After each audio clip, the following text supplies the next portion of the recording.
ऋषियों ने कहा, प्रभु, अग्नि यज्ञ, देव यज्ञ, ब्रह्म यज्ञ, गुरु पूजा तथा ब्रह्म तृप्ति का हमारे समक्ष क्रमशः वर्णन कीजिए। सूत जी बोले, महर्षियों, गृहस्थ पुरुष अग्नि के सायंकाल और प्रातःकाल जो चावल आदि का द्रव्य में आहुति देता है उसी को अग्नि यज्ञ कहते हैं।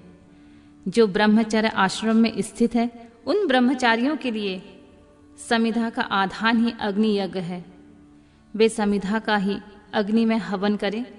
ब्राह्मणों, ब्रह्मचर्य आश्रम में निवास करने वाले द्विजों का जब तक विवाह न हो जाए और वे उपासना अग्नि की प्रतिष्ठा न कर ले तब तक उनके लिए अग्नि में समिधा की आहुति, व्रत आदि का पालन तथा विशेष यजन आदि ही कर्तव्य है।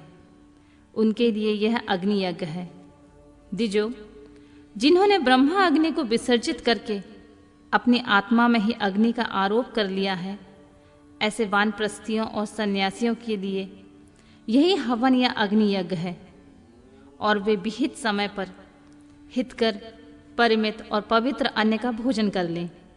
ब्राह्मणों, सायंकाल अग्नि के लिए दी हुई आहुतियां संपत्ति प्रदान करने वाली होती हैं, ऐसा जानना चाहिए। और प्रातःकाल सूर्य देव को दी हुई आहुति आयु की वृद्धि करने वाली होती हैं। यह बात अच्छी तरह समझ लेनी चाहिए। दिन में अग्निदेव सूर्य में ही प्रविष्ट हो जाते हैं, अतः प्रातःकाल सूर्य को दी हुई आहुति भी अग्नि यज्ञ के ही अंतर्गत है। इस प्रकार यह अग्नि यज्ञ का वर्णन किया गया है। इंद्र आदि समस्त देवताओं के उद्देश्य से अग्नि में जो आहुति दी जाती है उसे देव यज्ञ समझना चाहिए। स्थालीपाक आदि यज्ञों को देव यज्ञ ही मानना चाहिए। लौलिक यज्ञ में प्रतिष्ठित जो चूर्णकर्णन आदि संस्कार निमित्तिक हवन कर्म हैं उन्हें भी देव यज्ञ के अंतर्गत ही जानना चाहिए। अब ब्रह्म यज्ञ का वर्णन सुनो। द्विजों को चाहिए कि वह देवताओं की तृप्ति के लिए निरंतर ब्रह्म यज्ञ करें। वेदों के जो नित्य अध्ययन या स्वाध्याय होता है उसी को ब्रह्म यज्ञ कहा जाता है। प्रातः नित्य कर्म के अनंतर सायंकाल तक ब्रह्म यज्ञ किया जा सकता है। उसके बाद रात में इसका विधान नहीं है।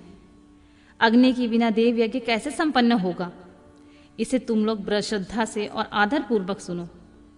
सृष्टि के आरंभ में सर्वज्ञ, दयालु और सर्वसमर्थ महादेव जी ने समस्त लोगों को उपकार के लिए वारों की कल्पना की और वे भगवान शिव संसार रूपी रोगों को दूर करने के लिए वैद्य हैं, सबके ज्ञाता तथा समस्त औषधों के औषध हैं। उन भगवान ने पहले अपने वार की कल्पना की जो आरोग्य प्रदान करने वाला होता है। तत्पश्चात अपनी माया शक्ति का वार बनाया जो संपत्ति प्रदान करने वाला होता है। जन्म काल में दुर्गतिग्रस्त बालक की रक्षा के लिए उन्होंने कुमार के वार की रचना की। तत्पश्चात सर्वसमर्थ महादेव ने आलस्य और पाप की निवृत्ति तथा समस्त लोगों के हित करने की इच्छा से लोक रक्षक भगवान विष्णु का वार बनाया। इसके बाद सबके स्वामी भगवान शिव ने पुष्टि और रक्षा के लिए आयुकर्ता त्रिलोकष्टा परमेष्टि ब्रह्मा का आयुष कारक वार बनाया जिससे संपूर्ण जगत के आयुष की सिद्धि हो सके। इसके बाद तीनों लोकों की वृद्धि के लिए पहले पुण्य पाप रचना हो जाने पर उनके करने वाले लोगों को शुभाशुभ फल देने के लिए भगवान शिव ने इंद्र और यम के वारों का निर्माण किया। ये दोनों वार क्रमशः भोग देने वाले तथा लोगों को मृत्यु भय से दूर कराने वाले हैं। इसके बाद सूर्य आदि 7 ग्रहों को जो अपने ही स्वरूप भूत तथा प्राणियों के लिए सुख दुख के सूचक हैं, भगवान शिव ने उपयुक्त 7 वारों का स्वामी निश्चित किया।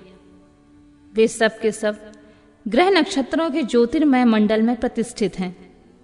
शिव के वार या दिन में स्वामी सूर्य हैं। शक्ति संबंधी वार के स्वामी सोम हैं। कुमार संबंधी दिन के अधिपति मंगल हैं। विष्णु वार के स्वामी बुध हैं। ब्रह्मा जी के वार के अधिपति बृहस्पति हैं। इंद्र वार के स्वामी शुक्र और यम वार के स्वामी शनिश्चर हैं। अपने अपने वार में हुई उन देवताओं की पूजा उनके अपने अपने फल को देने वाली होती है। सूर्य आरोग्य के और चंद्रमा संपत्ति के दाता हैं। मंगल व्याधियों का निवारण करते हैं, बुध पुष्टि देते हैं, बृहस्पति आयु की वृद्धि करते हैं, शुक्र भोग देते हैं और शनिश्चर मृत्यु का निवारण करते हैं। ये 7 वारों के क्रमशः फल बनाए गए हैं जो उन देवताओं की प्रीति से प्राप्त होते हैं। अन्य देवताओं का भी पूजा का फल देने वाले भगवान शिव ही हैं। देवताओं की प्रसन्नता के लिए पूजा की 5 प्रकार की ही पद्धति बनाई गई है। उन देवताओं के मंत्रों का जप यह पहला प्रकार है। उनके लिए होम करना दूसरा, दान करना तीसरा, तप करना चौथा, किसी वेदी पर प्रतिमा पर अग्नि में अथवा ब्राह्मण के शरीर में आराध्य देवता की भावना करके 16 उपचारों से उनकी पूजा या आराधना करना 5वां प्रकार है। इनमें पूजा का उत्तरोत्तर आधार श्रेष्ठ है।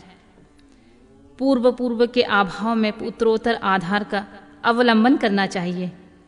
दोनों नेत्रों तथा मस्तक के रोग में कुछ कुष्ठ रोग की शांति के लिए भगवान सूर्य की पूजा करके ब्राह्मणों को भोजन कराएं। तदंतर 1 दिन, 1 मास, 1 वर्ष अथवा 3 वर्ष तक लगातार ऐसा साधन करना चाहिए। इससे यदि प्रबल प्रारब्ध का निर्माण हो जाए तो रोग एवं जरा आदि रोगों का नाश हो जाता है। इष्ट देव के नाम मंत्रों का जाप आदि साधन वार आदि के अनुसार फल देते हैं। रविवार को सूर्य देव के लिए, अन्य देवताओं के लिए तथा ब्राह्मणों के लिए विशिष्ट वस्तु अर्पित करें। यह साधन विशिष्ट फल देने वाला होता है तथा इसके द्वारा विशेष रूप से पापों की शांति होती है। सोमवार को विद्वान पुरुष संपत्ति की प्राप्ति के लिए लक्ष्मी आदि की पूजा करें तथा सपत्निक ब्राह्मण को घृतपक अन्न का भोजन कराएं। मंगलवार को रोगों की शांति के लिए काली आदि की पूजा करें तथा उड़द, मूंग और अरहर की दाल आदि से युक्त अन्न भोजन ब्राह्मणों को कराएं। बुधवार को विद्वान पुरुष दही युक्त अन्न से भगवान विष्णु का पूजन करें। ऐसा करने से सदा पुत्र, मित्र और कलत्र आदि की पुष्टि होती है। जो दीर्घायु होने की इच्छा रखता है वह गुरुवार को देवताओं की पुष्टि के लिए वस्त्र, यज्ञोपवीत तथा घृत मिश्रित खीर से यजन पूजन करे। भोग की प्राप्ति के लिए शुक्रवार को एकाग्रचित होकर देवताओं का पूजन करना चाहिए और ब्राह्मणों की तृप्ति के लिए षड्रस युक्त भोजन दें। इस प्रकार स्त्रियों की प्रसन्नता के लिए सुंदर वस्त्र आदि का विधान करें। शनिश्चर अल्प मृत्यु का निवारण करने वाला होता है। उस दिन बुद्धिमान पुरुष रुद्र आदि की पूजा करे। तिल के होम से, दान से देवताओं को संतुष्ट करके ब्राह्मणों को तिल मिश्रित अन्न भोजन कराएं। जो इस तरह देवताओं की पूजा करेगा वह आरोग्य आदि का फल का भागी होगा।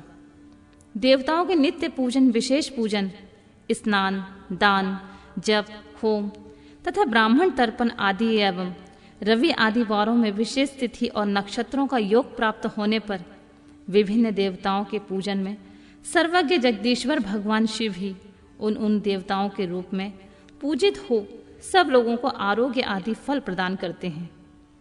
देश, काल, पात्र, द्रव, श्रद्धा और लोकों के अनुसार उनके तारतम्य क्रम का ध्यान रखते हुए महादेव जी आराधना करने वाले लोगों को आरोग्य आदि का फल देते हैं।